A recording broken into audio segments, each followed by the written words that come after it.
Hello नमस्कार दोस्तों, कैसे हैं आप लोग। आशा करते हैं आप लोग अच्छे होंगे। देखिए, एसएससी सीजीएल का जो न्यू वैकेंसी यहाँ पर निकलने वाला है 2025 में, तो इसका नया कैलेंडर तो जारी किया गया, लेकिन साथ में इसमें यहाँ पर बहुत ही बड़ा बदलाव भी किया गया है एसएससी सीजीएल के वैकेंसी में। एसएससी सीजीएल की यहाँ पर बात करें तो एसएससी सीजीएल का जो 2025 की बात करें तो 2025 में यहाँ पर नया कैलेंडर में इसको भी यहाँ पर अनाउंस किया गया है, ठीक है, एसएससी सीजीएल को।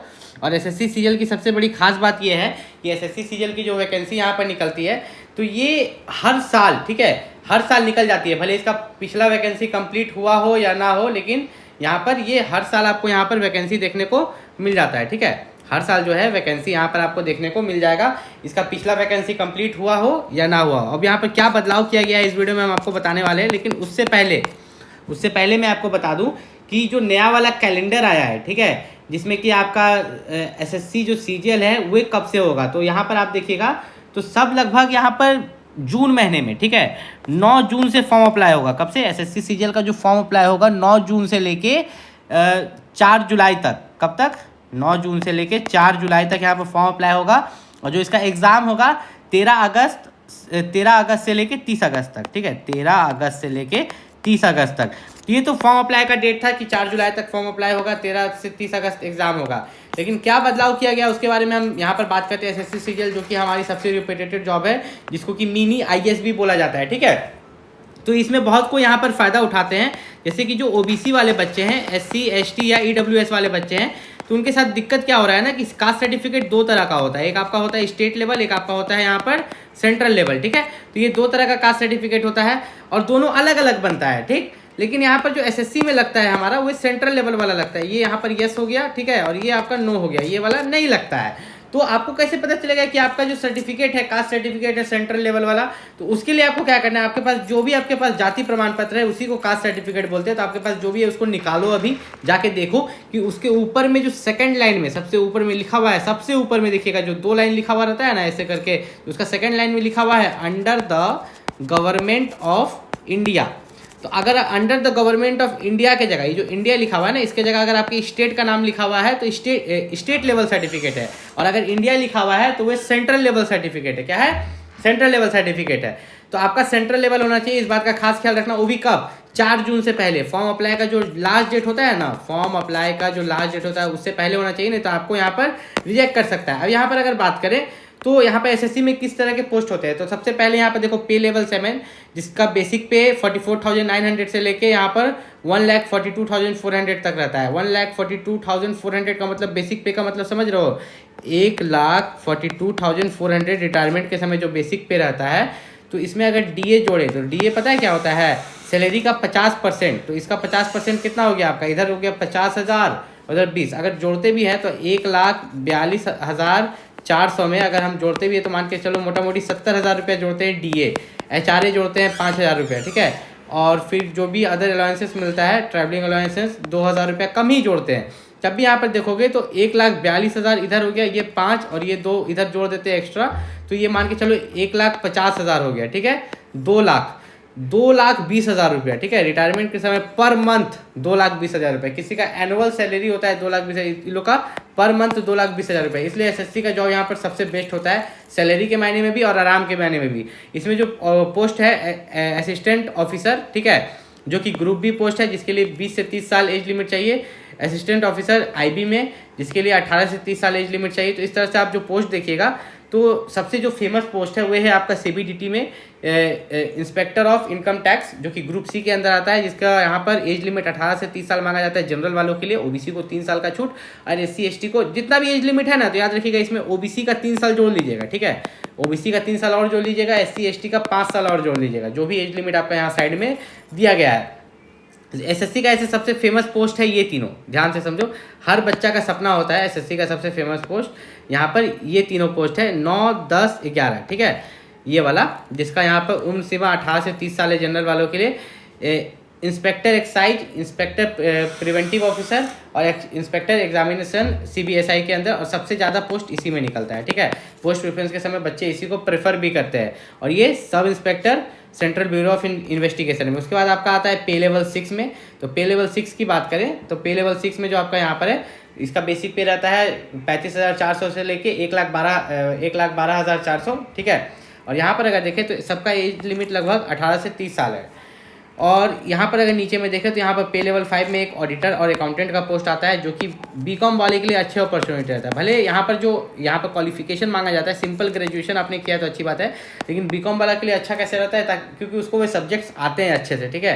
वो यहाँ पर अच्छे से इसके लिए प्रिपरेशन कर सकता है। शायद एक अलग से एक पेपर देना पड़ता है यहाँ पर ऑडिटर वाले में, या जूनियर स्टैटिस्टिकल ऑफिसर में इकोनॉमिक्स का पेपर देना पड़ता है। उसके बारे में डिटेल में बात करेंगे। ऐसे यहाँ पर देखिए, अगर आप चाहते हैं कि सिर्फ जॉब मिल जाए तो पोस्ट प्रेफरेंस में इसको चूज़ कीजिएगा। पे लेवल 4 जो आपका दिखा रहा है ना, तो इसको आप चूज़ कीजिएगा, जो कि 25,500 से लेके 81,100 तक है, जिसके अंदर पोस्टल असिस्टेंट, सॉर्टिंग असिस्टेंट का पोस्ट है यहाँ पर, ठीक है, senior administrative assistant, tax assistant, और यहाँ पर सब इंस्पेक्टर का। इसमें आपका 18 से 27 साल यहाँ पर उम्र सीमा मांगा जाता है। अगर वहीं पर बात करें कि मैं ये आपको पुराने नोटिफिकेशन से बता रहा हूँ, ताकि आपको नोटिफिकेशन आने से पहले, जून में नोटिफिकेशन आ रहा है, उससे पहले आपको हर कुछ एक्सप्लेन कर सकूँ, ठीक है। एज लिमिट कब काउंट होगा, तो एज आपका काउंट होगा 1/8, ठीक है। एज जो आपका काउंट होगा वो आपका काउंट होने वाला है 1/8 को। कब? 1/8/2025, मतलब 1 अगस्त 2025 से आपका उम्र सीमा यहाँ पर काउंट होगा, ठीक है। उसके बाद अगर यहाँ पर देखिए exam pattern, process of certificate, देखो खुद यहाँ पर दिया ना, SC ST OBC सर्टिफिकेट जो है आपके पास होना चाहिए फॉर्म अप्लाई करने से पहले। इन्होंने खुद यहाँ पर लिख दिया है, ठीक है। ये देखिए, crucial date for the claim of SC ST OBC certificate, जैसे पिछले बार 2024 में निकला था तो उसका लास्ट डेट था, ठीक है, closing date of the application. तो इस बार भी जो आपका निकल रहा है तो इसका लास्ट डेट रहेगा। इस चीज़ का आपको यहाँ पर याद रखना है, आपको बनवा लेना है, नहीं तो आपको आगे चल के यहाँ पर बहुत दिक्कत होगा। अब देखिए कुछ अलग पोस्ट है, जैसे जूनियर स्टैटिस्टिकल ऑफिसर, जिसके लिए बैचलर डिग्री मांगा जाता है, ठीक है। यहाँ पर bachelor degree in any subject, लेकिन आपका क्लास 12 में मैथ्स के साथ 60% मार्क्स होना चाहिए।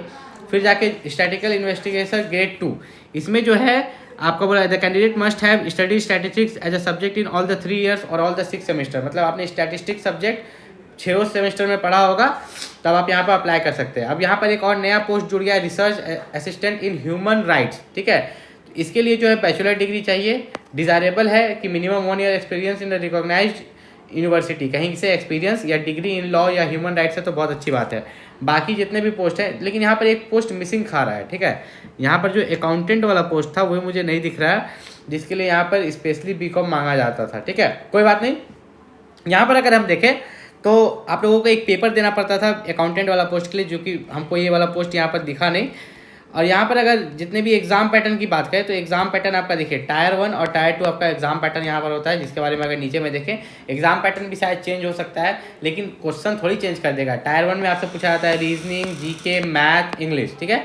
25 क्वेश्चन रहता है आपका, ठीक है। हर एक क्वेश्चन आपका 2 मार्क्स का रहता है, मतलब 100 क्वेश्चन 200 मार्क्स, लेकिन समय 1 घंटा। 1 घंटा बहुत नहीं होता है, 60 मिनट में 100 क्वेश्चन बनाना है, ठीक है। उसके बाद नेगेटिव मार्किंग की बात करें तो नेगेटिव मार्किंग की बात करें तो नेगेटिव मार्किंग 0.50 रहता है, मतलब 1 क्वेश्चन गलत होगा आधा मार्क्स कट जाएगा, 2 क्वेश्चन गलत करिएगा 1 मार्क्स कट जाएगा, जो कि बहुत ही खराब है। फिर आपका पेपर 2 सेक्शन 2 आता है, ठीक है। टायर 2 एग्जामिनेशन होता है, जिसमें आपका पेपर 1 होता है, जिसमें आपका मैथ्स और रीजनिंग से क्वेश्चन पूछा जाता है, ठीक है। पेपर 1 में जो टोटल आपका 30 क्वेश्चन आते हैं, मैथ्स से 30 क्वेश्चन, रीजनिंग से, हर एक क्वेश्चन 3 मार्क्स का, तो टोटल 180 मार्क्स, 1 घंटा का समय आपको मिलता है, ठीक है। यहाँ पर अगर देखें तो पूरा जो सेशन 1 होता है 2 घंटा 15 मिनट का होता है, ठीक। फिर आपका सेशन 2 यहाँ पर रहता है इंग्लिश लैंग्वेज से 45 क्वेश्चन, ठीक है। यहाँ पर जनरल अवेयरनेस से 25 क्वेश्चन, तो टोटल यहाँ 70 क्वेश्चन हो गए, 70 गुना 3 210 मार्क्स यहाँ हो गया। सेशन 3 जो हो गया सेक्शन 3, इसमें मॉड्यूल 1 कंप्यूटर से आते हैं 60 क्वेश्चन, तो यहाँ देखिए 15 मिनट ये हो गया, ठीक है, 1 घंटा ये खा गया, ठीक, और फिर 1 घंटा ये खा गया, टोटल 2 घंटा 15 मिनट में आपको ये सब सॉल्व करना है। मैथ, रीजनिंग, आपको इंग्लिश, जनरल, GK, कंप्यूटर सब बनाना है। फिर आपका यहाँ पर उसी दिन कंप्यूटर टेस्ट भी हो जाता है कंप्यूटर पर, ठीक है, याद रखिएगा। तो ये बहुत ही थोड़ा टफ कर दिया गया था एग्जाम पैटर्न को, तो शायद उसको भी हटाया जाए। पेपर 1 सभी पोस्ट सभी कंपलसरी है, ठीक है, याद रखिएगा। यहाँ पर अगर देखें तो हम थोड़ा सा इसको समझते हैं। आपका पहले सेक्शन 1 में आपका मॉड्यूल 1 में मैथमेटिक्स था, ठीक है। मॉड्यूल 2 में आपका रीजनिंग था, सेक्शन 2 में आपका मॉड्यूल 1 में इंग्लिश था, फिर GK था। तो अगर उसके बाद देखें सेक्शन 3 में आपका कंप्यूटर नॉलेज था और डाटा एंट्री टेस्ट था। Paper 1 will be conducted in 2 sessions, session 1 will be included in conducting section 1। अगर यहाँ पर मेरिट की देखें तो मेरिट किस पर बनाया जा रहा था, ठीक है। तो session 2 will include connecting of module 2 of the section 2, it will mandatory for candidate to qualify paper 1, there will be negative marking, ठीक है। तो नेगेटिव मार्किंग यहाँ पर यहाँ पर जो है आपका सेम रहने वाला है 0.50 मार्क्स का। Module 1 of section 3 and paper computer mandatory for qualifying. Computer का जो पेपर है वो आपके लिए क्वालिफाई करना मैंडेटरी है, मतलब उसको क्वालिफाई करना ही पड़ेगा, इंपॉर्टेंट है, नेसेसरी है। ऐसा नहीं कि आप कंप्यूटर में अगर क्वालिफाई नहीं किए तो आपको रिजेक्ट भी यहाँ पर किया जा सकता है, ठीक है। इस बात का आपको खास ख्याल रखना है। सिलेबस जो है, सिलेबस यहाँ पर याद रखिएगा स्टैटिक पर फोकस करता है, ठीक है। और मैथ्स में एकदम डिटेल लोग जाता है आपका प्रोबेबिलिटी में, फिर जाके जितना भी डिटेल में मैथ्स पूछ सकते हैं वो लोग डिटेल में पूछने का कोशिश करते हैं, क्लास 1 से लेके क्लास 12 तक का, ठीक है, सॉरी क्लास 12 तक का मैथ्स, ठीक, 9 तक का नहीं। तो अगर यहाँ पर देखें तो जितने भी बच्चे यहाँ पे एसएससी सीजीएल की तैयारी कर रहे हैं, ठीक है, एसएससी सीजीएल की तैयारी कर रहे हैं, तो एसएससी सीजीएल के लिए जो बेस्ट बुक होता है, जो बढ़ के बच्चे पास हुए हैं, सभी बुक का लिंक मैंने डिस्क्रिप्शन में दे दिया है। और ऐसा भी दिया है जैसे रीजनिंग का बुक अलग, मैथ का अलग, ठीक है, इंग्लिश का अलग, और फिर ऐसा बुक मैंने दिया है जो प्रीवियस ईयर क्वेश्चन पेपर का एक बुक है, जो आप परचेज करना चाहे कर सकते हैं, क्योंकि वह बुक पढ़ के ही जो टॉपर्स बने एसएससी सीजीएल में, उन्होंने जो बोला है इंटरव्यू में, सेम बुक्स को मैंने नीचे लिंक कर दिया है। मिलते हैं अगले वीडियो में, तब तक के लिए नमस्कार।